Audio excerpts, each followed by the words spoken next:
coaching your first game for the Oilers in Edmonton, what that means? I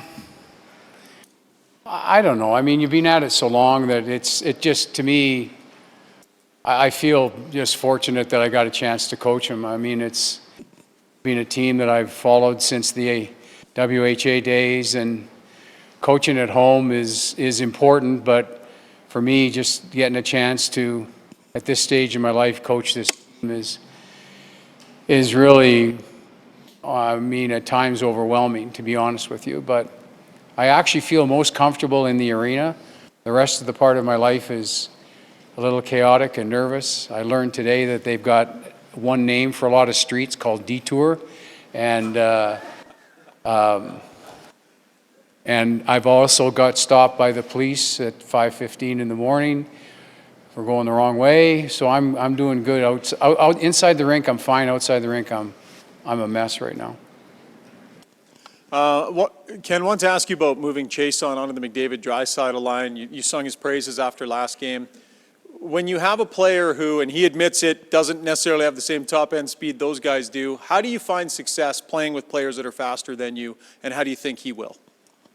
Well, I think the game's changed right now. Like it used to be, used to use checking lines to control the other team's top line, and now it just seems power on power, and we need a guy that can win board battles, that can maintain possession of the puck, that can open up space at the top of the zone for a guy like Connor or Leon, and especially Connor. We need that type of presence, and we need a guy that's going to keep the puck in the zone because he's so strong on it. And that's, you look at the hard matches now, it's just power on power and then let it play out from there. And that's why we're doing what we're doing with it right now. And it's the same reason, quite frankly, that we're putting Jesse up with that group. We just feel, and we've got to get that type of game from him going, and we might as well start now. Todd, what about Spooner? You've seen him for a few days, Ken, and I think I might have just called you Todd, so I apologize for that old habit. Ryan Spooner says he's going to. Seems like he's playing center. What do you hope to get from that move from him, and maybe what haven't you seen that you'd hope to get from him in the first few games? Well, I think he's got to use his speed more, and I think you can't use it's hard to use your speed on the wall. I think we've got to find out kind of where he fits. We know he's a good power play player, but where he fits and where we can use him best speed-wise. And so we'll move him. He's the one player, quite frankly, we'll move around. We won't hesitate moving him up on the top six role during a game. He's going to be kind of the guy that flexes out a little bit, and if we're down a goal or we get ourselves where it's a lot of 5-on-5 play and I can double up Connor, then he'll move to the wall, and we'll go with that same angle there. He can, he's a guy that can play a number of positions. He's a smart player, and we got to take advantage of it. But I would like to see how he looks at center ice right now. Ken, when Peter talked about hiring you, he said that you were very familiar with his roster, and you guys were able to go down the roster and talk about each. Were you familiar with the roster because it was the Oilers, or is that something that you familiar with every roster in the NHL and could talk about pretty much every player in the league? No, when I talked to Jim Nill, when I was transitioning into what I was doing, I would say 80% of my focus, quite frankly, was on the opposition in the West. So I spent an awful lot of time watching other teams play hockey. I spent a little bit of time watching the Stars, just to help Monty out, on big picture stuff. But Jim and I talked weekly or bi-weekly just on trends, on opposition, on which team was making a push, which team was vulnerable, depth players, stuff like that. So my real focus was on the West, and I thought, a really good handle on every team and their capabilities and their weaknesses and strengths right throughout the Western Conference. And Jim and I would talk about that at length at least once a week. Ken, just over here, not to belittle the point about playing in front of the hometown crowd and all that tonight, but you talk to some players and they have a chance to come back and play in their hometowns, and they kind of don't want to because of the pressure and the fishbowl. Was that something you thought about, or is that something you've had to deal with, or is it still too early? Or the emotional part for me is based on former players, not not pro players, but I mean, I spent 12 years in Sherwood Park, and I went through a lot of hockey players. And I know who are the suite holders and who are the season ticket holders, and I know they live and die with the Oilers. That's the pressure for me. It's those guys. They put me in a spot where I could make a living at the game. And I just ran into Bob Green, and he gave me a list of who's rolling in. And it's a big deal for them, and so it's a big deal for me. That's the one part that makes me nervous. I don't want to let that group. They gave me a lot of success for a long period of time, allowed me to go and coach in junior hockey, and allowed me to get in the NHL. I don't want to let those guys down. The other factor for me is I have a lot of medals and a lot of rings because of the people that work for this organization. Whether it was Wayne and starting in 02 or Kevin in 02, Peter in 14, Bob Nicholson right from 02 on, between Olympics and World Cups and World Championships. I've been really fortunate because of those guys giving me the chance to do it year in and year out. So that's the other responsibility I feel. But it's a big responsibility when you've been through as many midget players as I've been through. I just don't want to let those guys down. Hey, Ken. Nice to Mike. see you. What's your version of what happened in Dallas last year and why it didn't work out for more than a year?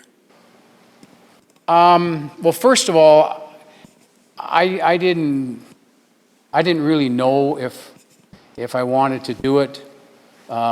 This is a different animal coming to Edmonton. I wasn't sure I wanted to keep doing it, so there was some gray area there, and I told Jim that, I think it's important for me that if I'm not 100% committed, then I ought to back off. I was really proud of what we did. Look, there was a period of time in Dallas for 50 games. We were, if not the best team in the West, one of the top 2 teams. A player got hurt, and it changed our disposition in the room, on the ice. But I am really proud of the growth of the players. We came from way back in the bus, and we made immediate steps to the front of the bus. And a lot of those players grew very quickly with our coaching staff, whether it was the responsibility that Rick had with those defensemen. A lot of those guys had career years. I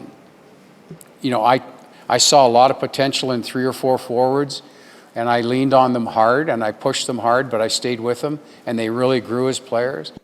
I look back on that, and we were 14 games under 500 when Ben went down, and we were a 100-point team. We were definitely a 100-point team. Now, we didn't get there. There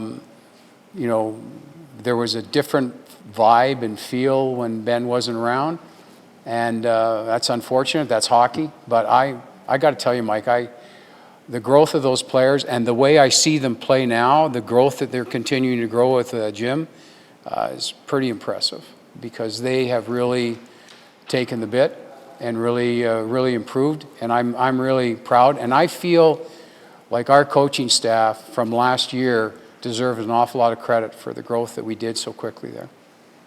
Ken, back to the front row here. First of all, welcome home. Secondly, Stars are obviously a team that you're familiar with. They seem to get better as the game goes on. They lead the league in second period goals. What's the scouting report on them, and how do you feel like the Oilers match up against them tonight? Well, they win because they lean on you. They just know they can go the distance. And they've had some injuries on defense, but they'll get through that. They just lean on you, and they just wear you down. And they have a number of players, especially up front, that compete in the puck so hard that unless you're ready to dig in, you're just going to, at some period of time, get pushed out of the game. That's what they do. And that's the way they're built, and they're very good at it. They've got tremendous depth up front. They lean on you, and they just push you out of the game. Ken, going back to Yessi, you mentioned that you knew a lot of the players who've been scouting the opposition this season, and you obviously coached against them for the last few years. Where you've coached a lot of other young players, you've seen all the young ones, they all develop at different times. When you look at his body of work right now, where are the specific things that you're hoping to help him improve on that he can become more of an effective NHLer? Who's that? Yessi, Oh, Bolyari. I think he's got to become a worker first. Let the skill take over once the work's in place. And I think the thing that, one of the major reasons I wanted him to come into this group was it's been a long time for me as a coach, a long, long time. It goes back, quite frankly, to the Dallas days, the first set when I was there in the prehistoric age. When I go back, that group, they were so respectful of each other, they just went to war at practice against each other. This group does this. I've never seen a group for a long time practice like this against each other. And the respect they show for each other by the way they go at it, to me, you can really grow if you're involved in that atmosphere. And I think Jesse needs to be part of that atmosphere if we expect this guy to grow. And if we want him to get to the next level as a player, he needs to have to dig in and go it the way these guys go. Because I've had 2 full practices with him, and both times I've had them to ask them to slow down and back off. Just, you know, and like I said on the ice today, the penalty killers let the power play have a little bit of success, because the 2 practices we've had before, they just go at each other so hard. You know, I've had to ask them at times to back off.